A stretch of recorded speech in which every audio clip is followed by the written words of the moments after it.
আসসালামু আলাইকুম ওয়া রাহমাতুল্লাহ। সারা বিশ্বের সংবাদ 7.30 মিনিটে আপনাদের সকলকেই স্বাগত। দেশের প্রধান প্রধান দৈনিক পত্রিকাগুলো তাদের শিরোনামে যে খবরগুলো গুরুত্ব সহকারে ছাপিয়েছে তাই নিয়ে হাজির হলাম আপনাদের সামনে। আশা করি সাথেই থাকবেন। শুরুতেই থাকছে বৃষ্টিতে ডুবলো রাজধানী, রেকর্ড 130 মিলিমিটার বৃষ্টি, প্রধান প্রধান সড়কে কোমর পানি, সীমাহীন ভোগান্তিতে নগরবাসী, পানির নিচে অনেক দোকান, ক্ষতির মুখে ব্যবসায়ীরা। এদিকে বৃষ্টির অজুহাতে চড়া সবজির বাজার। বৃষ্টির দিনেও বিক্ষোভ, অবরোধ, সরকারি চাকরিতে কোটা সংস্কার ও শিক্ষার্থীদের উপর পুলিশি হামলার প্রতিবাদ। আজ প্রতিনিধি বৈঠক শেষে সংবাদ সম্মেলনে পরবর্তী কর্মসূচি ঘোষণা করা হবে। এক দফা দাবি আদায়ে না হওয়া পর্যন্ত আন্দোলন চালানোর কথা পুনর্ব্যক্ত করেছেন কোটা আন্দোলনকারীরা। আন্দোলনের নামে আইন ভাঙলে সহ্য করা হবে না বলছিলেন ডিএমপি কমিশনার। কোটা নিয়ে আন্দোলনকারীরা সরে যাবেন বিশ্বাস আইনমন্ত্রীর। তিনি আরও বলেন, যারা বাংলাদেশের স্বাধীনতা বিরোধী ও জাতির পিতা বঙ্গবন্ধু শেখ মুজিবুর রহমানকে সপরিবারে হত্যা করেছিল, কোটা আন্দোলনে সেই পেতেত্তাদের ষড়যন্ত্র অস্বীকার করতে পারব না। সেটা আপনারাও বুঝতেছেন, আমরাও বুঝতেছি। এভাবেই তিনি তার অভিমত ব্যক্ত করেন। শিক্ষার্থীদের আন্দোলনের উপর স্বাধীনতা বিরোধী অপশক্তি ভর করেছে বলে মন্তব্য করেছেন আওয়ামী লীগের সাধারণ সম্পাদক এবং সড়ক পরিবহন ও সেতু মন্ত্রী ওবায়দুল কাদের। বিশ্ববিদ্যালয়ে শিক্ষকদের আন্দোলন, সরকারের সঙ্গে বৈঠকের অপেক্ষায় শিক্ষকরা। কর্মবিরতি চলছে, সর্বজনীন পেনশন স্কিম বাতিলের আন্দোলন। পিএইচসির প্রশ্নপত্র ফাঁস, পিএইচসি ও বিজি প্রেসে জড়িত অর্ধশতাধিক, পলাতক 14 জনের হদিস মিলছে না। প্রশ্ন ফাঁসে জড়িত পিএইচসির আরও 24 কর্মকর্তা। ফেসে যেতে পারেন প্রশ্ন কিনে যারা চাকরি পেয়েছে। 36তম বিসিএস 17 জনকে প্রশ্ন দেন সাজেদুল। প্রশ্ন সরবরাহের বিনিময়ে তাদের কাছ থেকে অন্তত 20 লক্ষ টাকা নিয়েছেন তিনি। এর মধ্যে 13 জন পাশ করেছে। তদন্ত সংশ্লিষ্ট সূত্রে এসব তথ্য পাওয়া গেছে।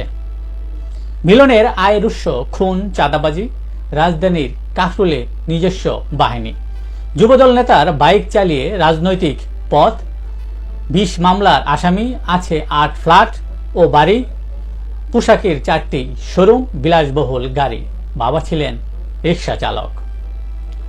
বৈধ উৎস ছাড়াই বিপুল সম্পদ জসিমের, উপজেলা চেয়ারম্যান জসিম আত্মগোপনে।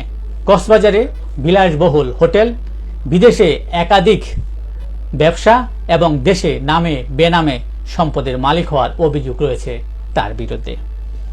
খালেদা জিয়ার শারীরিক অবস্থা অপরিবর্তিত, চলছে নানা পরীক্ষা নিরীক্ষা। সুবিধা সম্মিলিত কেবিনে আছেন তিনি, তাকে সার্বক্ষণিক পর্যবেক্ষণে রেখেছেন চিকিৎসকরা।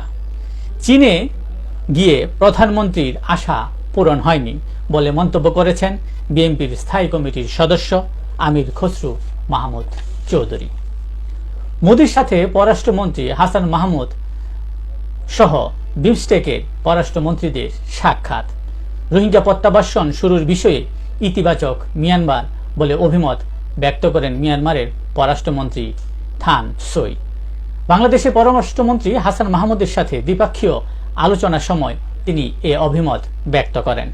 2025 সালে বিমস্টেক শীর্ষ সম্মেলন হবে ঢাকায়। গ্যাস উৎপাদন সর্বনিম্ন পর্যায়ে, দৈনিক চাহিদা 410 কোটি ঘনফুট, সরবরাহ 225 কোটি ঘনফুট। হঠাৎ অস্থির পেঁয়াজের বাজার, 2 সপ্তাহের ব্যবধানে কেজি প্রতি বেড়েছে 50 টাকা পর্যন্ত। করণীয় নির্ধারণে শীঘ্রই আন্তঃমন্ত্রণালয় বৈঠক। দেশের প্রধান প্রধান দৈনিক পত্রিকাগুলো তাদের আন্তর্জাতিক খবরে যে খবরগুলো গুরুত্ব সহকারে ছাপিয়েছে তার মধ্যে শুরুতেই থাকছে, ট্রাম্পকে হারাতে আমি সবচেয়ে যোগ্য বলে মন্তব্য করেছেন বাইডেন। অন্যদিকে নিউ ইয়র্ক টাইমসের এক প্রতিবেদনে বলা হয়, যুক্তরাষ্ট্রকে নেতৃত্ব দিতে অযোগ্য ট্রাম্প। বাইডেন আরও বলেন, উত্তরাধিকারের কথা ভেবে আমি লড়ছি না। যে কাজ শুরু করেছিলাম তা শেষ করার জন্যে এই নির্বাচনে আমাকে লড়তে হবে। নেটোর সমাপনী নিয়ে সংবাদ সম্মেলনে ডেমোক্র্যাটদের শঙ্কা দূর করতে ব্যর্থ বাইডেন। বাইডেনকে নিয়ে ডেমোক্রেট শিবিরে শঙ্কা বাড়ছে। উদ্বেগ জানালেন ওবামা ও পেলোসি। নাম গুলিয়ে হ্যারিসকে ট্রাম্প, জেলেনস্কিকে পুতিন সম্বোধন। আবারও সরে দাঁড়ানোর দাবি প্রত্যাখ্যান বাইডেনের।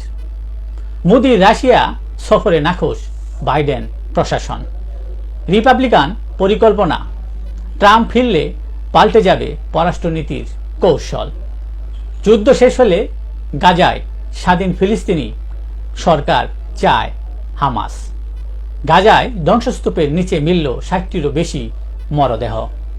আদালতে ইমরান খানের বড় জয়, সংরক্ষিত আসন পাবে পিটিআই। কংগ্রেস নেতা রাহুল গান্ধী তার দলের নেতাকর্মীদের অনুরোধ করেছেন তারা যেন বিজেপির নেতা স্মৃতি ইরানির প্রতি কোনো অবমাননাকর ভাষা ব্যবহার না করেন। ইসরায়েলের বিরুদ্ধে নিষেধাজ্ঞা চাইলেন তুরস্কের নেতা এরদোয়ান। এই ছিল দেশের প্রধান প্রধান দৈনিক পত্রিকায় প্রকাশিত শীর্ষ সংবাদ, যা নিয়ে এতক্ষণ আপনাদের মাঝে উপস্থিত ছিলাম। আশা করি আপনাদের ভালোই লেগেছে।